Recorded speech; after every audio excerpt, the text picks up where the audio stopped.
sea, eso quiere decir que colaboramos con Dios en la creación de la vida. Totalmente. ¿No es cierto? Eso es lo más grande que el hombre puede hacer. Exacto. El nuevo niño, el nuevo hijo de la nada, traer a otra persona como nosotros, además que nos ame y amada.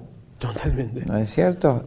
Sería lo que siempre el ser humano, hasta ahora, hasta esta generación, el ser humano en todas las civilizaciones consideró el mayor bien el hijo. Totalmente. Por eso, si mirasen tanto en el libro sagrado nuestro, que es la Biblia, como en otros libros de otras tradiciones, la mujer se sentía totalmente infeliz y desgraciada si no tenía hijos, ¿no? La Biblia, el Antiguo Testamento está poblado de esos ejemplos, el caso de Sara, etcétera, la mujer de Abraham, la prima de la Santísima Virgen, Santa Isabel, y muchos otros ejemplos, y cómo todo el hombre antiguo, en nuestra tradición cristiana y en las otras tradiciones, se veía bendecido por la venida de los hijos, ¿no es cierto?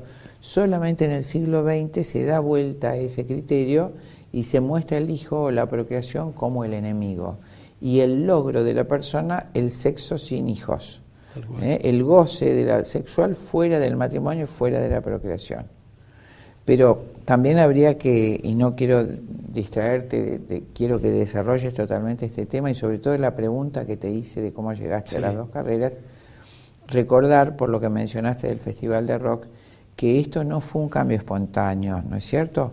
Que hace muchos años, a principios de siglo, el poder mundial, que estaba agrupado en un famoso y oculto Comité de los 300, ¿no es cierto?, que agrupaba en su momento, cuando muere la reina Victoria, las tres coronas, la corona inglesa, la corona danesa, la corona holandesa, resuelven asociarse a los plebeyos, como ellos les dicen, para mantener su hegemonía, y hablamos de los plebeyos, las grandes familias adineradas, Rothschild, Rockefeller y Morgan.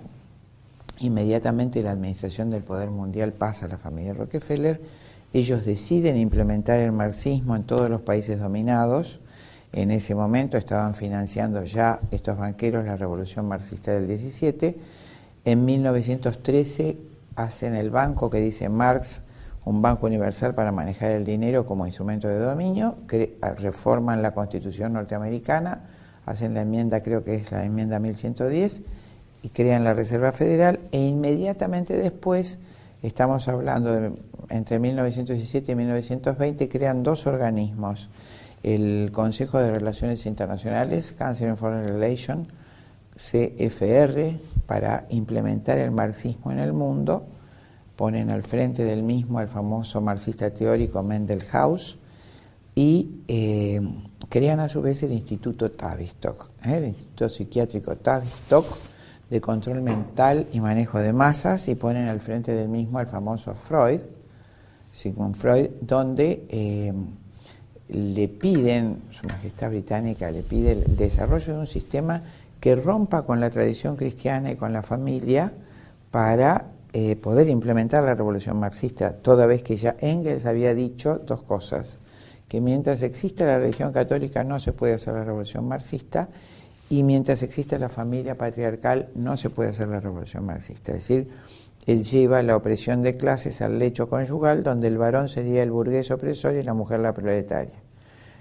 Se pone inmediatamente en ejecución, se hace en ese laboratorio de control mental, se desarrolla la música que va a ser el rock, que acompaña la liberación sexual propuesta por Freud para destrozar la sociedad, y por supuesto el psicoanálisis se encarga del aspecto teórico de romper el vínculo del hijo con la madre, porque sabido es desde la psicología, la filosofía y la historia, que la tradición se transmite por la madre.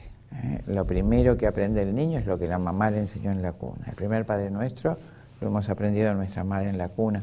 Entonces el psicoanálisis, por supuesto, inmediatamente rompe ese vínculo, deforma el mito de Sófocles, poniendo en Yocasta a la madre todo el pecado y toda la maldad, y entonces el hijo se tiene que rebelar contra ese vínculo, contra su madre, romper con la tradición materna y levantarse en revolución. El rock, la liberación sexual, el psicoanálisis van por el mismo camino hasta que se llega a la creación del movimiento hippie en los años 50. Todos esos chicos fueron monitoreados, todo el primer festival de rock, esos chicos que fueron drogados inducidos a la liberación sexual, fueron todos monitoreados hasta su muerte, y bajo ese control del Instituto Tavistock, que otro día podemos hablar, se logra esta mentalidad con todos los medios de comunicación masivos, se crea esta música, se crea la liberación sexual, se ayuda con el psicoanálisis, se desintegra el vínculo familiar, el vínculo con la tradición, y se convence al joven que la única forma de que sea feliz es liberar sus instintos sexuales, desarrollar. La encargada de esto es lo que llamamos la Escuela de Frankfurt, ¿no es cierto?, que vos habrás visto en tu carrera. Adorno. Exactamente. Jacques Derrida. Adorno, terrible. Bueno, se logra eso y empieza en 1950, por supuesto. ¿Cómo hace la mujer para liberarse de la opresión? Primero, tomar los medios de reproducción.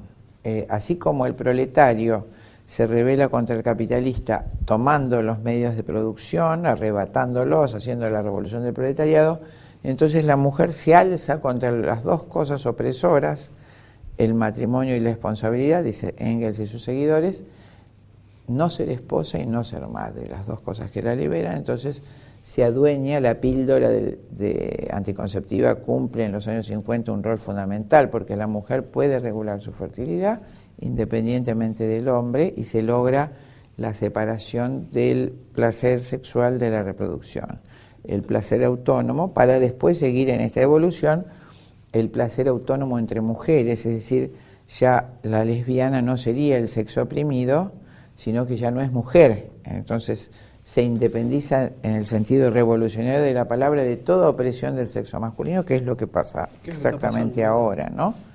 En ese panorama, el aborto sería una cosa necesaria cuando la mujer se ve encadenada al varón por un hijo. Entonces vemos al hijo como un enemigo, al sexo, a la relación conyugal como la opresión de la mujer se rebela contra la opresión, no se casa más. Sin marido ni patrón, dicen los movimientos feministas. Y sin Dios. Y sin Dios, por supuesto. Se libera de todo y se libera finalmente de los hijos. Qué horror, ¿no? Para hundirse en el abismo de la soledad. Todas estas mujeres que uno después ve en el consultorio a los 60 años tienen como única opción el suicidio, ya sea el suicidio concretado o el suicidio en la